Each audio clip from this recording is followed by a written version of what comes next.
ॐ सहनाववतु सहनौ भुनक्तु सह वीर्यं करवावहै तेजस्विनावधीतमस्तु मा विद्विषावहै।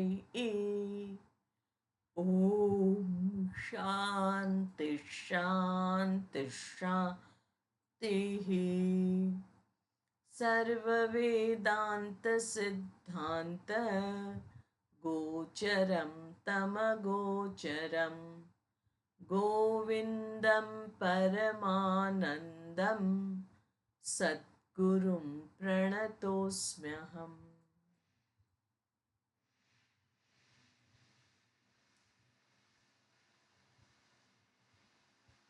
મનની શુદ્ધિ મુમુક્ષુએ પ્રયત્નપૂર્વક પણ કરવી જોઈએ.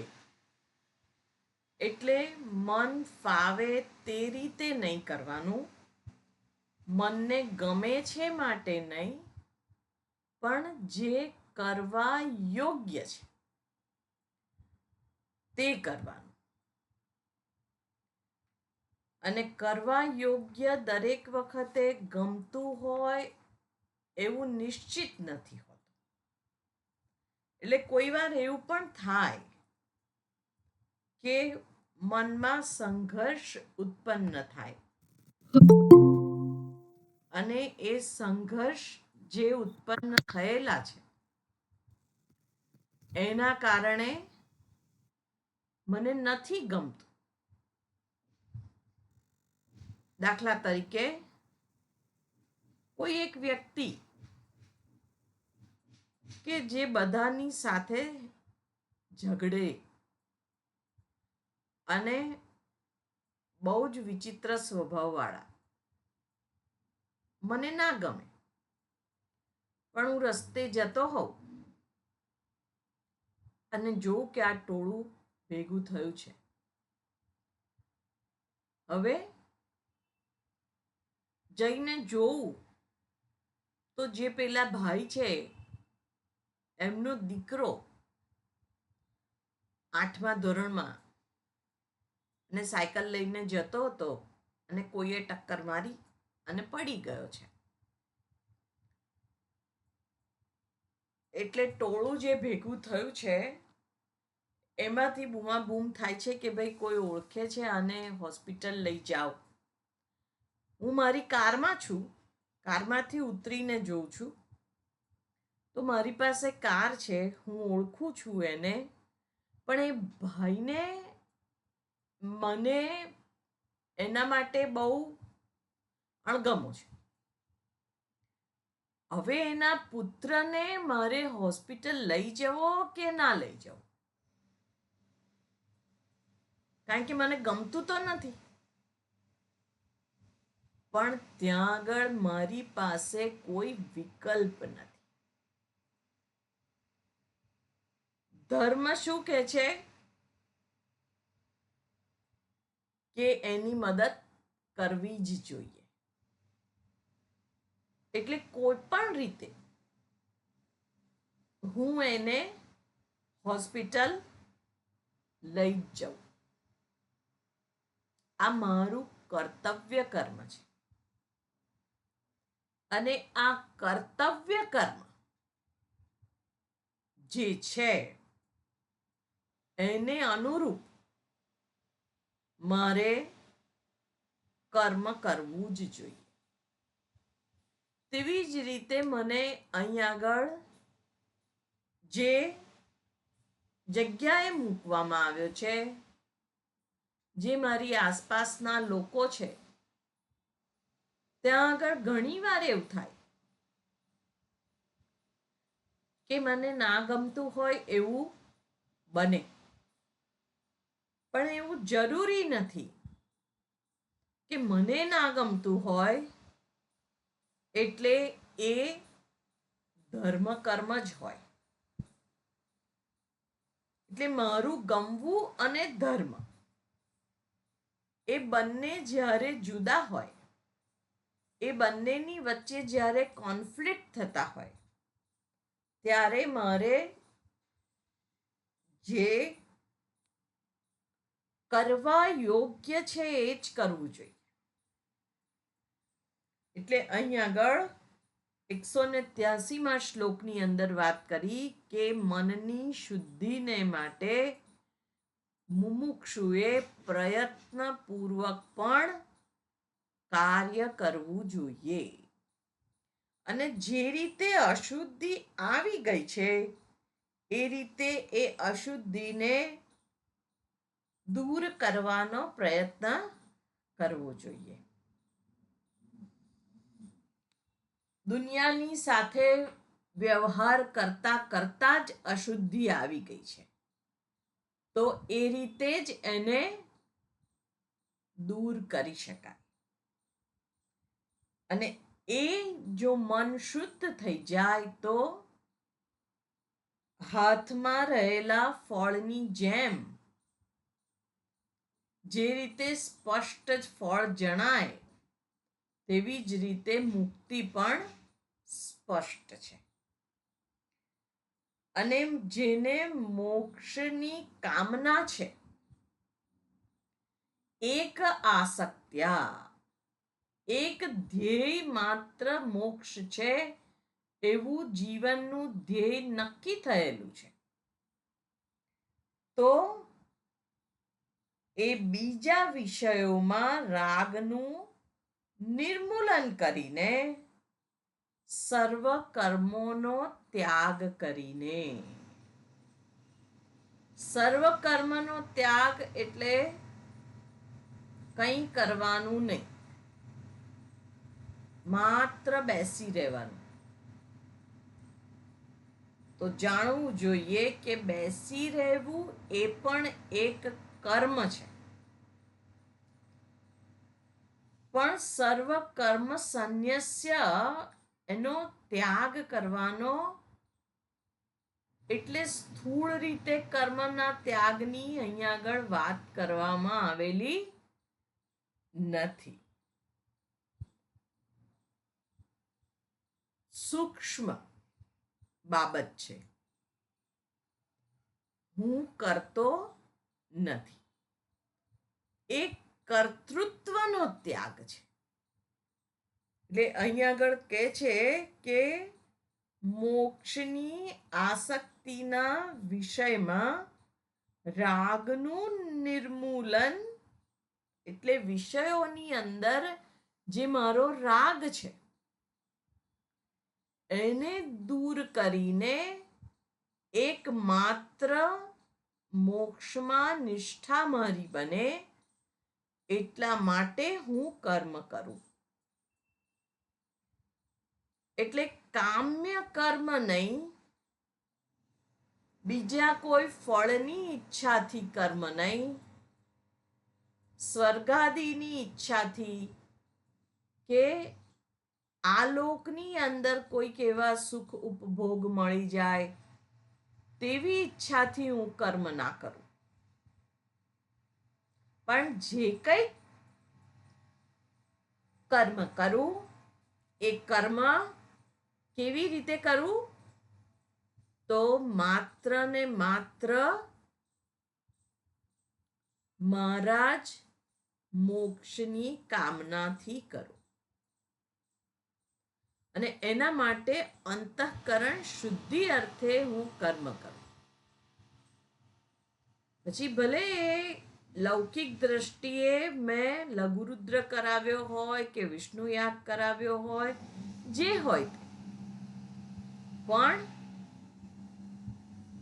એનું ફળ બીજા કોઈ લોકની સ્વર્ગાદી લોકની ગતિ સિવાય કે આ લોકમાં કોઈ સ્થૂળ કામના સિવાય હું જે મેળવું એ કેવું હોય? રાગમ વિષયેષુ નિર્મૂલ્ય. આ જગતના કે પરલોકના વિષયો પ્રત્યે જે મને રાગ છે એનું નિર્મૂલન કરીને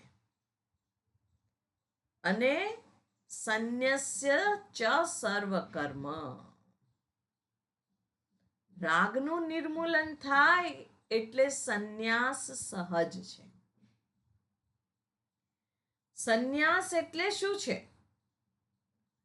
સંન્યાસ એટલે સમ્યક ન્યાસ સંન્યાસ. અને ન્યાસ કરવો એટલે મૂકી દેવું, સારી રીતે મૂકી દેવું. કેવી રીતે? ફરીથી એની સામે જોવું પડે નહીં,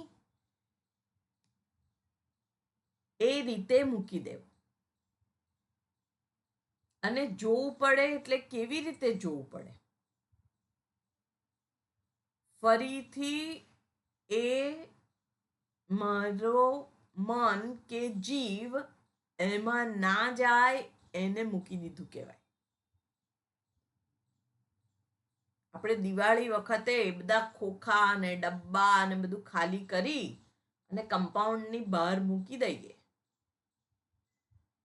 પછી આપણે એને અંદર જતા નથી કે ભાઈ હવે આમાં મારું કંઈક કિંમતી રહી ગયું છે એટલા માટે નથી જતા. તો એવી રીતે મૂકી દીધું હોય કે બધું જ યોગ્ય છે, હવે મારે એમાંથી કંઈ લેવાનું નથી. એને સંન્યાસ કહેવામાં આવે છે. આ જગતના ભોગો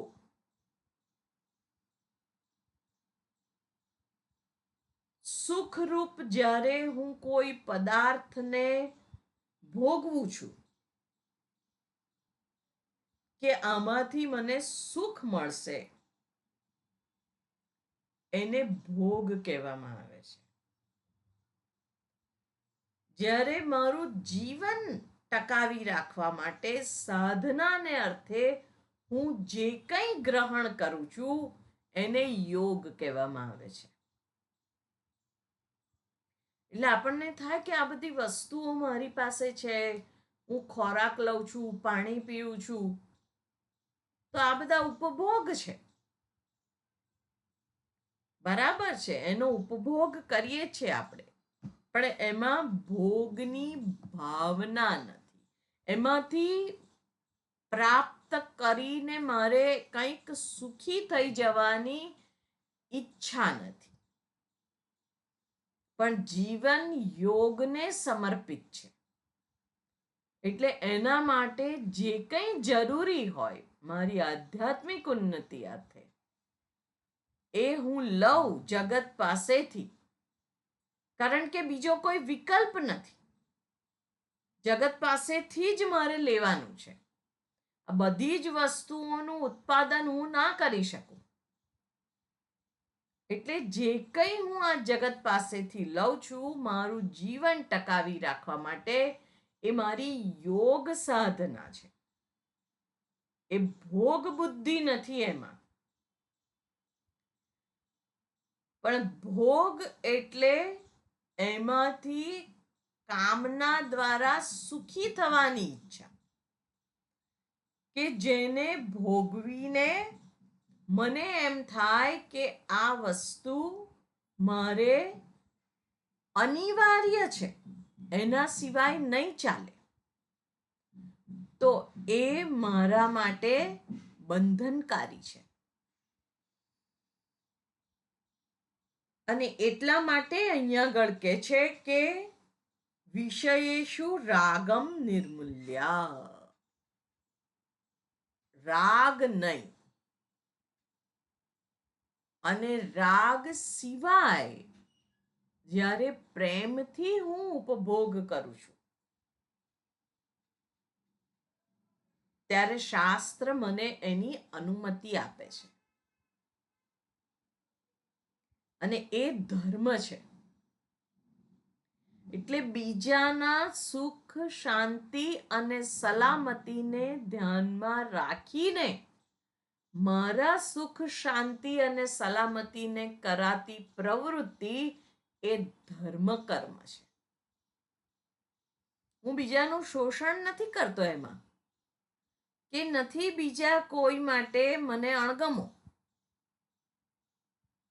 હું દ્વેષથી પ્રેરાઈને પણ કંઈ કાર્ય નથી કરતો, કે રાગથી પ્રેરાઈને પણ બીજાની અવગણના નથી કરતો.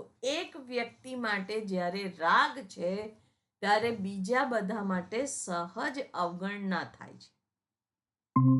પણ એવી રીતે મારા જીવનમાં હું કોઈ પ્રવૃત્તિ નથી કરતો. અને એટલે અહીંયા આગળ કહે છે કે વિષયેષુ રાગમ નિર્મૂલ્ય, એનું નિર્મૂલન કરી દીધું છે. સદંતર રાગનો અભાવ છે. અને એ સમજદારી પૂર્વક જ રાગનો અભાવ થાય છે. બીજી કોઈ રીતે રાગનો અભાવ અને સંન્યાસ શક્ય જ નથી. એટલે સાધન ચતુષ્ટય સંપત્તિમાં સૌથી પહેલો વિવેક આવે છે. વિવેક પ્રેરિત વૈરાગ્ય છે. એ સ્મશાન વૈરાગ્ય નથી. કદાચ હા એવી પરિસ્થિતિ ઊભી થાય જેવી બુદ્ધના જીવનમાં ઊભી થઈ હતી.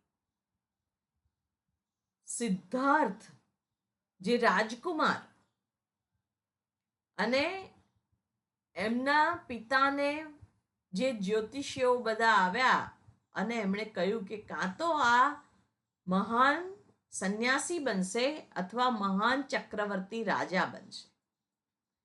દરેક પિતાને એવી ઈચ્છા હોય કે મારો પુત્ર એ રાજા બને,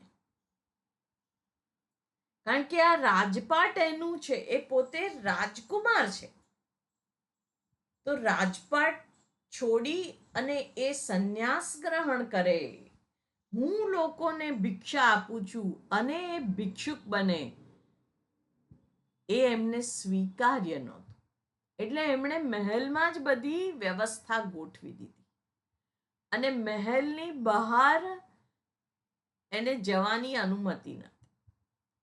પછી એમના લગ્ન કરાવ્યા, એમને ત્યાં સંતાન થયું અને એમને રાજાને થયું કે હવે આ તો પત્ની છે, બાળક છે, હવે ક્યાંથી સંન્યાસ લેવાનો છે. એટલે એક દિવસ એમણે નગરચર્યાની ઈચ્છા કરી.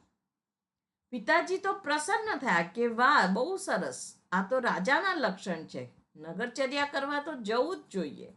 એટલે અનુમતિ આપી અને નગરચર્યા કરવા નીકળ્યા ત્યારે એમણે 3 દ્રશ્ય જોયા. એક વૃદ્ધ જેની શક્તિ ક્ષીણ અને લાકડીના ટેકે ટેકે એ ચાલતો જતો હતો. બીજો જોયો રોગી કે જે શરીરથી એકદમ રોગગ્રસ્ત થઈ ગયેલો, બધી માખીઓ બમણે એની ઉપર ને એવું. અને ત્રીજી જોઈ નનામી, અને બધા વિલાપ કરતા હતા. આ દ્રશ્ય 3 જોયા અને એમને જીવનની સત્યતા સમજાઈ ગઈ કે મનુષ્ય ગમે તેટલું કરે પણ અંતે તો એની ગતિ આ જ છે. અને આ ગતિ માટે મારે રાજા બની અને આ સંહાર વગેરે કરવાના? જો મનુષ્યના જીવનનું સત્ય આ જ હોય તો મારે એ સત્યને પામવું છે કે જે આ લાચારીમાંથી ઉપર ઉઠાવે. એટલે હું ભલે વૃદ્ધ થાવ કે રોગગ્રસ્ત થાવ કે મરણને શરણ થાવ, પણ એની પહેલા એવી અવસ્થાને પ્રાપ્ત કરી લીધેલી હોય કે જ્યાં આગળ આ અવસ્થાઓ મને વિક્ષિપ્ત ના કરી શકે. અને વૈરાગ્ય ઉત્પન્ન થયો. એટલે આ જે કંઈ થાય છે એ ભલે સ્મશાન વૈરાગ્ય હતો. શરૂઆતની અંદર આપણને પણ કોઈકનું મૃત્યુ થાય અને સ્મશાનમાં જઈએ તો બહુ ખોટું થયું, અંતે તો બધાએ આ જ રસ્તે આવવાનું છે અને આ તો જીવનનું સત્ય છે અને એવું બધું આપણે જાણીએ છીએ અને કહીએ. તો જે કહીએ છે એ કાયમ નથી ટકી રહેતું. કારણ કે બીજાનું સ્વજન હોય ત્યારે આ વૈરાગ્ય સહજ છે, પણ એ વ્યક્તિ પોતાની હોય તો આપણા માટે એટલું સહજ નથી હોતું. તો એ જે મારી અવસ્થા છે કે મને કોઈકે આવીને સાચવવા પડે, તો એ મારા જીવનની વૈરાગ્યની સ્થિતિ નથી. એટલે પેલો પણ વૈરાગ્ય નથી, સ્મશાન વૈરાગ્ય છે. અને સિદ્ધાર્થે પણ આ 3 ઘટના જોઈ અને એમને જે વૈરાગ્ય ઉત્પન્ન થયો છે એ વિવેક પૂર્વકનો નથી, કારણ કે જીવનની સત્યતાથી એ દુઃખી થયેલા હતા. અને દુઃખમાં જ્યારે આપણે કોઈ નિર્ણય લઈએ છીએ, સ્વસ્થતા પૂર્વક ના લીધેલો હોય એ નિર્ણય, તો આપણને આગળ લઈ જવામાં એ મદદ કરતો નથી, એ ટકતો નથી. અને એટલા માટે વિવેક પ્રથમ છે. પણ કોઈ વાર આવી ઘટના જે સ્મશાન વૈરાગ્ય ઉત્પન્ન કરે અને પછી માણસ એમાં વિચાર કરતો થાય તો વિવેક જન્મે છે. એટલે સ્મશાન વૈરાગ્ય પણ કોઈ પ્રિય વ્યક્તિએ દગો આપ્યો, પાર્ટનરશિપમાં ધંધો ચાલુ કર્યો તો અને પ્રિય વ્યક્તિએ દગો આપ્યો, ધન રહ્યું નહીં અને એ પોતાને તકલીફ કરનાર બને. જ્યારે એની પ્રત્યેનો મારો યોગ્ય અભિગમ ના હોય ત્યારે. અને યોગ્ય અભિગમ જ્યારે હોય કે બરાબર છે, આ તો નાશવાન જ છે, આ બદલાતા સ્વભાવ હોવું એ જ જગતનો સ્વભાવ છે, તો પછી અહીં આગળ એને કોઈ તકલીફ થાય નહીં. એટલે કોઈ વાર એવો ફટકો પડે જીવનમાં કે જેના કારણે તાત્કાલિક વૈરાગ્ય, સ્મશાન વૈરાગ્ય જેને કહેવાય, ઊભો થાય, પણ એ વૈરાગ્ય મને સાચા વૈરાગ્ય તરફ લઈ જઈ શકે છે. જો વ્યક્તિના પૂર્વના પુણ્ય જાગ્રત થયા હોય તો એ હાય હાય નથી કરતો, પણ ઘટનાથી જે સ્મશાન વૈરાગ્ય ઉત્પન્ન થયો છે એનાથી વિચાર કરતો થાય છે અને વિવેક એનામાં જન્મે છે. એટલે વૈરાગ્ય વિવેક થકી જ જન્મેલો હોય એને જ સંન્યાસ કહેવામાં આવે છે. અને સમ્યક ન્યાસ એટલે સારી રીતે મૂકી દીધું. બધા જ જીવનના જે વિષયો છે એને એવી રીતે મૂકી દીધા છે કે જે છે એ બધા એના સ્થાને બરાબર છે. મારા અસ્તિત્વ માટે આ બધા ઉપર આધાર રાખવાની જરૂર નથી. એવું જે મારું જ્ઞાન છે, જે શાસ્ત્ર થકી મને પ્રાપ્ત થયેલું છે, એ જ્ઞાનમાં જ્યારે નિષ્ઠા પ્રાપ્ત થાય છે ત્યારે આ વિવેક જનિત વૈરાગ્ય અને સંન્યાસ એ બંને અપરોક્ષ રૂપે હું મારામાં જોઈ શકું છું. એટલે અહીં આગળ મોક્ષની જેને કામના છે, અને જેને કાલે આપણે જોતા હતા ભગવદ્ ગીતામાં કહ્યું છે વ્યવસાયાત્મિકા બુદ્ધિ, નિશ્ચયાત્મિકા અંતઃકરણ બુદ્ધિ જેની થઈ ચૂકેલી છે. એ નિશ્ચયાત્મિકા અંતઃકરણ વૃત્તિ એને અહીંયા આગળ મોક્ષ એક સત્યાંગ એ શબ્દ દ્વારા દર્શાવે છે. અને એના માટે શું છે? બધા જ કર્મ એ મોક્ષને અનુલક્ષીને જ છે. એટલે જે કર્મ કરે તો એ મોક્ષ સિવાય અને મોક્ષ માટે અંતઃકરણ શુદ્ધિ સિવાય હવે બીજી કોઈ કામના રહી નથી. એટલે અહીંયા આગળ વિષયેષુ રાગમ નિર્મૂલ્ય અને સંન્યસ્ય ચ સર્વ કર્મ, બધા જ કર્મમાંથી ઉપરામ થઈને, એટલે હવે કર્મ દ્વારા સુખી થવાની જે પેલી ઈચ્છા એ રહી નથી. એને સંન્યાસ લીધો છે એવું કહેવાય. અને એનાથી શું થાય છે? તો શું છે કે છે સત્શ્રદ્ધયા યહ શ્રવણાદિ નિષ્ઠ, એ સર્વ કર્મોનો ત્યાગ કરીને શુદ્ધ શ્રદ્ધાથી યુક્ત થઈને શ્રવણાદિ એટલે શ્રવણ, મનન અને નિધિધ્યાસન એમાં જ એ તત્પર રહે છે. એ જ એના માટે હવે કર્તવ્ય કર્મ છે. સાધકના માટે કર્તવ્ય કર્મ એ શું છે? આ શ્રવણ, મનન અને નિધિધ્યાસન. એનું જીવન એ જ છે.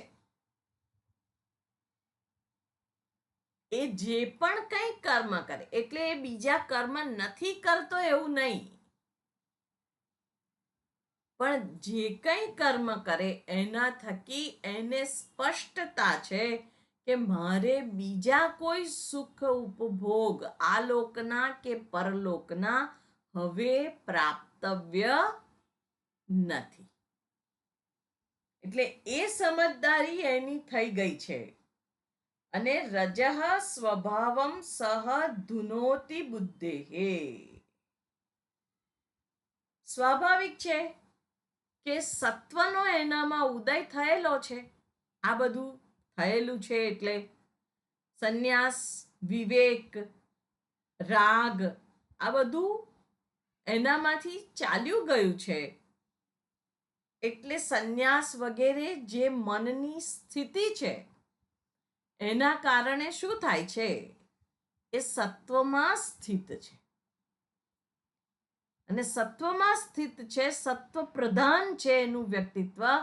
એટલે રજસ સ્વાભાવિક છે કે એનામાં હોય નહીં, એટલે કે પ્રિડોમિનન્ટ હોય નહીં. પ્રાધાન્ય શેનું છે? સત્વનું છે. હવે એટલે જ્ઞાન એમાં એ પ્રધાનતા છે. એટલે જે છે અહીંયા આગળ રજઃ સ્વભાવમ સદ્ધુનોતિ બુદ્ધેહે, એ બુદ્ધિના જે ચંચળ સ્વભાવ છે, રજસ એટલે ચંચળતા, એ ચંચળ સ્વભાવને એ ધુનોતિ ધોઈ નાખે છે. શાસ્ત્રનું જ્ઞાન જ્યારે આવે ત્યારે ઓટોમેટિકલી રજસ અને તમસ દૂર ચાલ્યા જાય છે અને વ્યક્તિ સત્વમાં સિદ્ધ થતી જાય છે. એટલે અહીં આગળ મોક્ષ માટેની જે અનન્ય નિષ્ઠા છે એના માટે ઇન્દ્રિયોની આસક્તિનું નિર્મૂલન કરીને સંન્યાસ, સર્વકર્મ સંન્યાસ કરીને અને સત્યમાં રાખેલી નિષ્ઠા દ્વારા જે શ્રવણમાં નિત્યનિષ્ઠ છે એ પોતાની બુદ્ધિમાંથી રાજસિક સ્વભાવને ધોઈ નાખે છે. અને હવે આ જે મનોમય કોષ છે એ આત્મા નથી, એના માટેના 5 કારણો બતાવે છે આગળના શ્લોકની અંદર. 185માં શ્લોકની અંદર. પ્રજ્ઞાબેન. હા. મનોમયો નાપી ભવેત પરાત્મા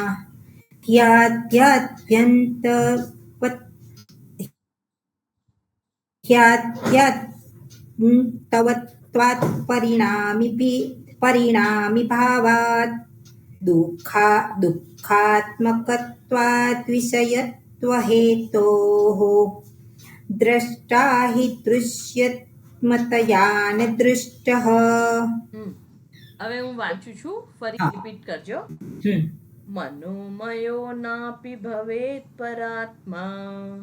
મનોમયો નાપી ભવેત પરાત્મા ह्याद्यन्तवत्वात् परिणामि भावात्. ह्याद्यन्तवત્વાत् પરિણામી ભાવાત. એટલે હી આદિ અંતવત્વાત એવી સંધિ થયેલી છે. હી આદિ આદિ અંત અને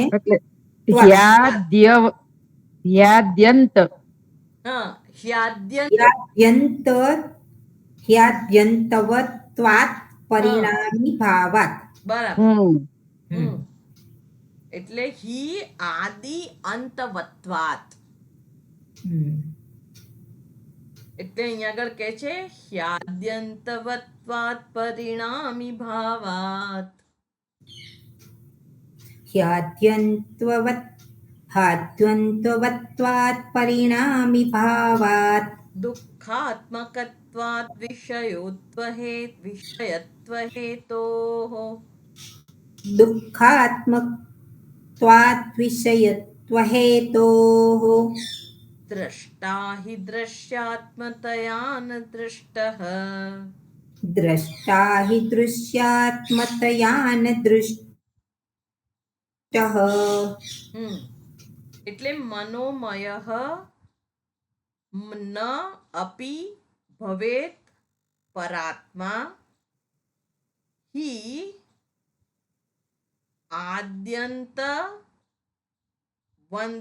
આદ્યંતવત્વાत् પરિણામી ભાવાત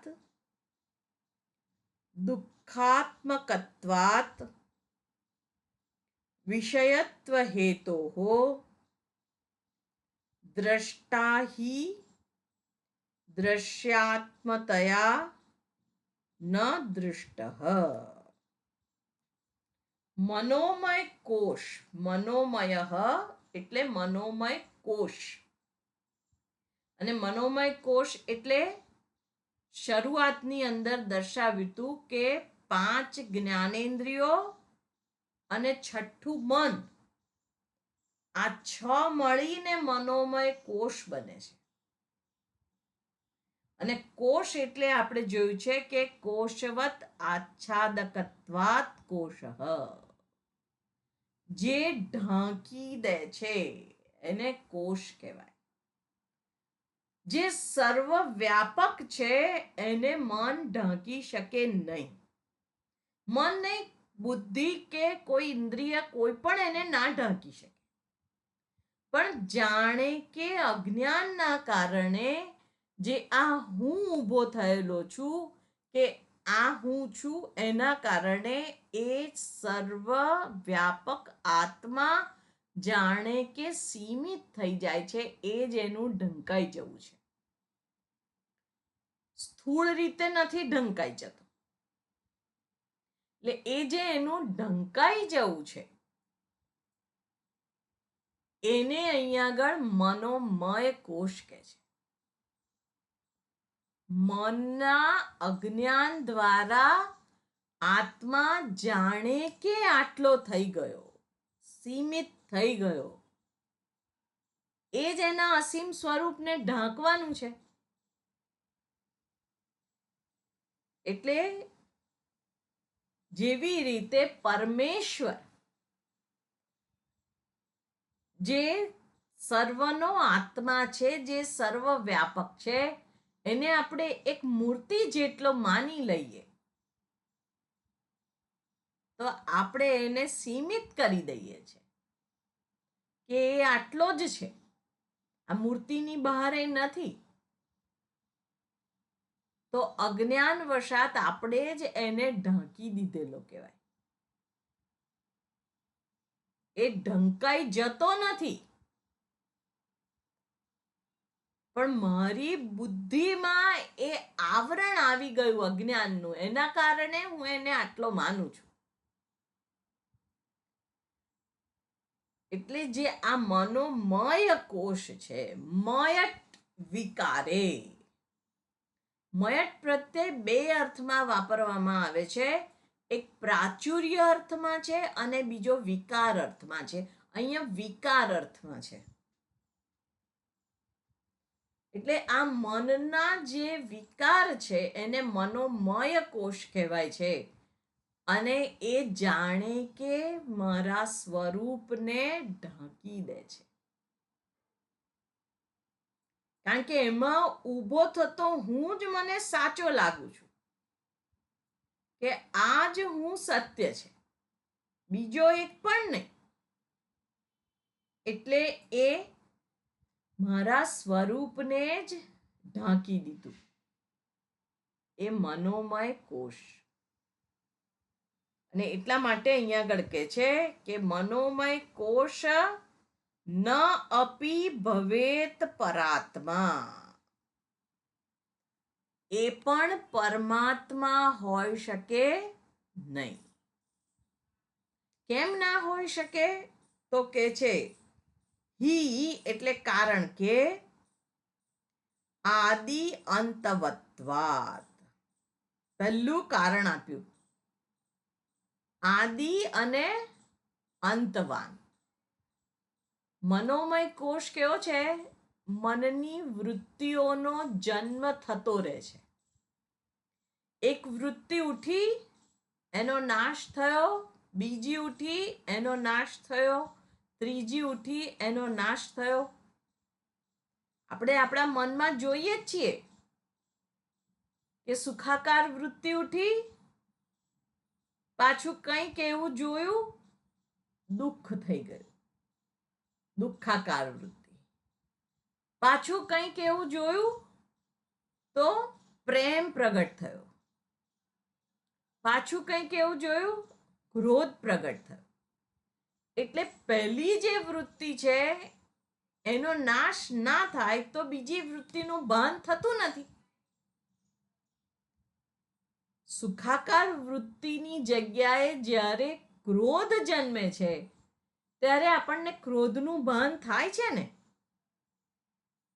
હવે જો સુખાકાર વૃત્તિ જ રહી હોય, એ વૃત્તિ ચાલી ના ગઈ હોય કે એનો નાશ ના થયો હોય, તો એની જગ્યાએ આ ક્રોધાકાર વૃત્તિ, એનું ભાન મને ના થાય. પણ એવું થાય છે. સુખનું પણ ભાન છે, દુઃખનું પણ ભાન છે, ક્રોધનું પણ ભાન છે. એટલે એક વૃત્તિ એક સમયે એક જ વૃત્તિ ઉઠે છે. અને એટલા માટે જ અહીંયા કહે છે કે જે જન્મવા અને નાશ થવા વાળું હોય એ આત્મા હોઈ શકે નહીં.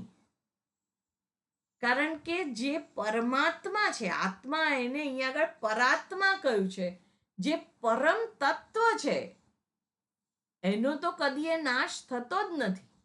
અને એનો જ નાશ ના થાય જેનો જન્મ ના હોય. જેનો જન્મ હોય એનો નાશ નિશ્ચિત છે, પણ અહીં આગળ એનો નાશ થતો નથી, એટલે કે એનો જન્મ છે નહીં. એટલે એક કારણ એ આપ્યું કે એ શું છે? મન કેવું છે? આદિ અને અંતવાન છે. એનો જન્મ છે અને અંત પણ છે. બીજું કારણ આપ્યું પરિણામી ભાવાત. એનામાં વિકાર ઉત્પન્ન થાય છે, કંઈ પરિણમિત થાય છે. અને પરિણામિત થાય છે એટલે શાંત મન વિક્ષિપ્ત થયું એ પરિણામ થયું. દાખલા તરીકે દૂધમાંથી દહીંનું સર્જન થયું એ પરિણામી સર્જન છે. તાત્કાલિક પાછું તમે જેવી રીતે દૂધમાંથી દહીં બનાવ્યું એવી રીતે દહીંમાંથી દૂધ ના બનાવી શકો. કેમ? કારણ કે દૂધ દહીંમાં પરિણમિત થઈ ચૂક્યું છે. એટલે એવી રીતે આ પરિણામિત્વાત. પછી ત્રીજું કારણ આપે છે દુઃખાત્મકત્વાત. પહેલા જે આદિ ને અંત છે એ આત્મા ના હોઈ શકે. પછી કે છે જેમાં પરિણામ થાય છે એ આત્મા ના હોઈ શકે. અને ત્રીજું અહીંયા આગળ કે છે કે જે દુઃખાત્મક જ છે એ પણ આત્મા ન હોઈ શકે. કારણ કે આત્માનું સ્વરૂપ જ સચ્ચિદાનંદ છે. તો એમાં દુઃખનું જેમાં લેશ માત્ર અસ્તિત્વ નથી. એ જ શું છે? આત્મા છે. પણ અહીંયા તો આપણે દુઃખી થઈએ છીએ. આ મનનો સ્વભાવ જ એવો છે કે સુખનું કઈ વાતો ચાલતી હોય અને શાંતિથી બેઠા બેઠા રવિવારની સવારે બે જણા ચા પીતા હોય ટેબલ ઉપર, પતિ પત્ની, અને એટલી વારમાં પેલા બેનને કંઈક યાદ આવે અને મોડું ચડાવે. એટલે ભાઈ કે શું થયું? પણ મેં તો કંઈ કહ્યું નથી. કે ના, પણ તે દિવસે તમે કેવું કર્યું હતું? અરે અત્યારે સુખનો પ્રસંગ છે, શાંતિથી બેઠા છીએ, પણ ક્યાંકથી પેલું શોધી કાઢે, ક્યાંકથી આવે, ખબર ના પડે. અને તે દિવસની વાત અત્યારે લઈ બેસે.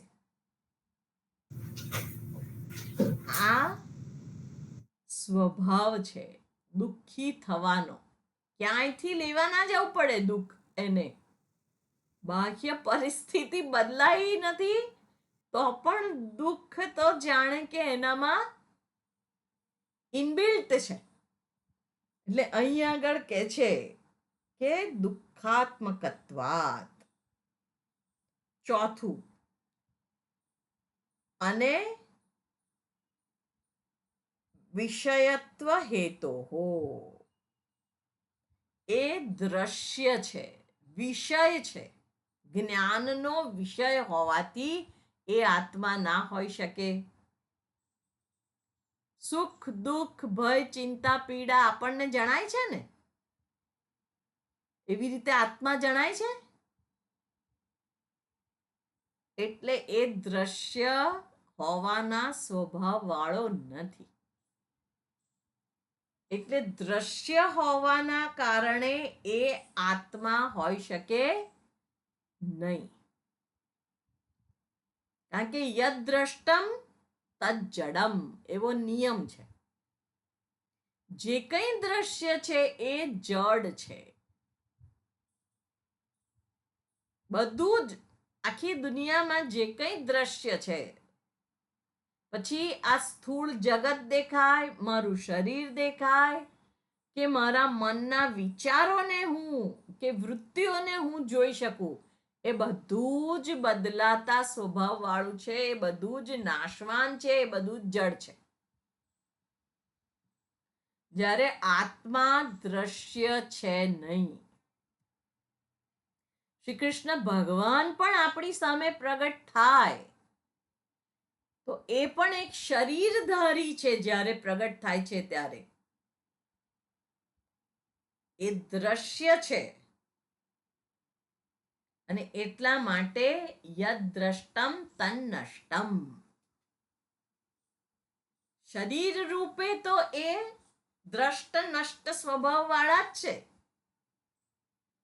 પણ આત્મા સ્વરૂપે જ્ઞાન રૂપે એ કદીએ નાશ થવાના સ્વભાવ વાળા નથી.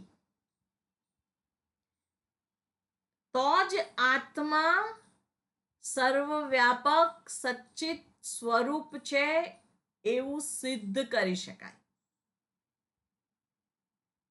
જો એને દ્રશ્ય જોયો તો એને કોઈ કાળે એ સચ્ચિત સ્વરૂપ છે એવું સિદ્ધ ના કરી શકે.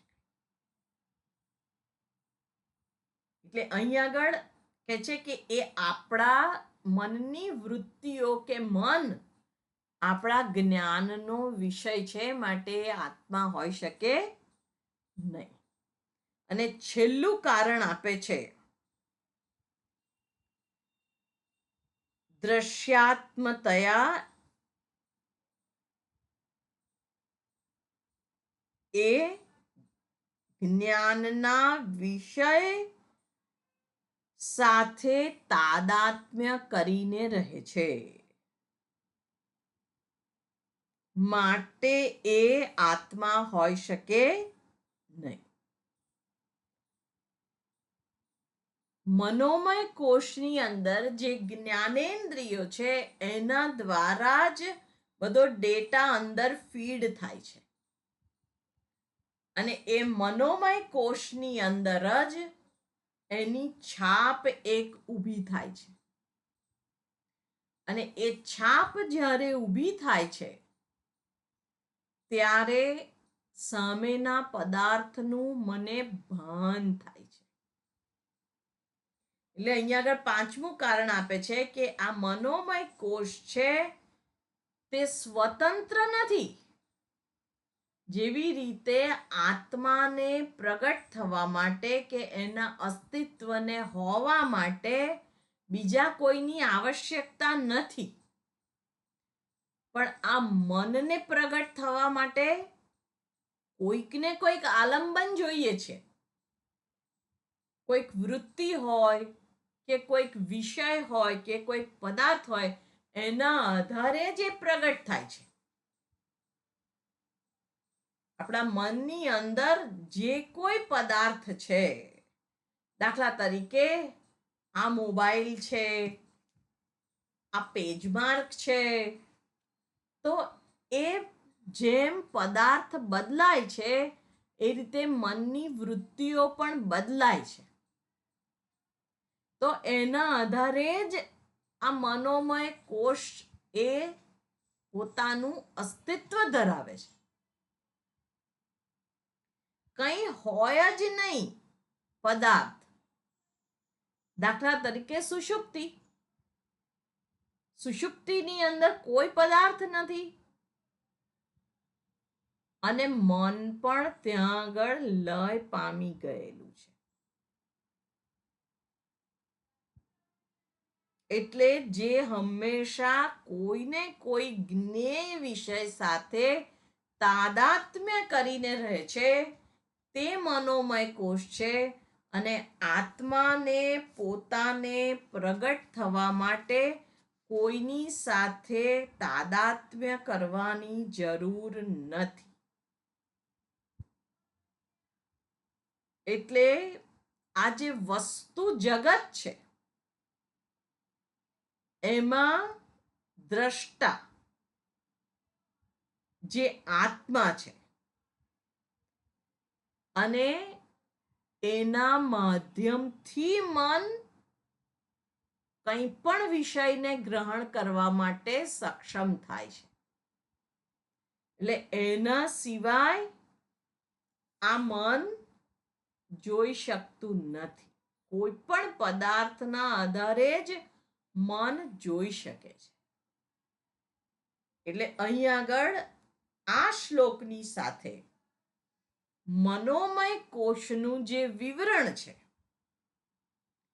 એ સમાપ્ત થાય છે. ક્યાંથી શરૂ થયો તો મનોમય કોષ? 169માં શ્લોકથી લઈને 185માં શ્લોક સુધી. આ બધા જ શ્લોકો આપણે જે જોયા એ મનોમય કોષનું જ વર્ણન કર્યું છે કે આ જ્ઞાનેન્દ્રિયાણી અને મન એ બની અને મનોમય કોષ બને છે. અને એ કોષ આ મને ઢાંકે છે. કેવી રીતે? આ હું છું અને આ મારું છે. મમ અહમ ઇતિ. એ જ સંસારનું કારણ છે. આ મારું છે, આ હું છું. અને આ મનોમય કોષના એટલે કે મનમાં રહેલું જે અજ્ઞાન છે એના કારણે જ હું મારી જાતને ખોટી રીતે જોઉં છું, જગતને પણ ખોટી રીતે ઓળખું છું અને એના નિયંતા ઈશ્વરને પણ ખોટી રીતે ઓળખું છું. બધાને હું સીમિત કરીને જોઉં છું. અને એ જ ભૂલ ભરેલી દ્રષ્ટિ મને આ કરતા ભોગતા બનાવે છે કે આ મેં કર્યું, આ નથી કર્યું. હું આનાથી સંપન્ન છું, આનાથી સંપન્ન નથી. એટલે આ બધું મારા મનમાં જે રહેલું છે એ એના સાચા જ્ઞાન દ્વારા બધું દૂર થાય. એના માટે અહીંયા આગળ આને મનોમય કોષ કહેવાય એવું સ્પષ્ટ દર્શાવે છે. અને કહેવા એવું માંગે છે કે આ મનોમય કોષ એ પરાત્મા એટલે કે આત્મ તત્વ નથી. એટલે અહીં આગળ આ મનોમય કોષ સમાપ્ત થઈ અને હવે વિજ્ઞાનમય કોષ તરફ આપણે આગળ જવાના છીએ. પણ એ આવતી વખતે જોઈશું. ઓમ પૂર્ણમદ પૂર્ણમિદં પૂર્ણાત પૂર્ણમુદચ્યતે પૂર્ણસ્ય પૂર્ણમાદાય પૂર્ણમેવાવશિષ્યતે. ઓમ શાંતિ શાંતિ શાંતિ. હરિ ઓમ શ્રી ગુરુભ્યો નમઃ. હરિ ઓમ.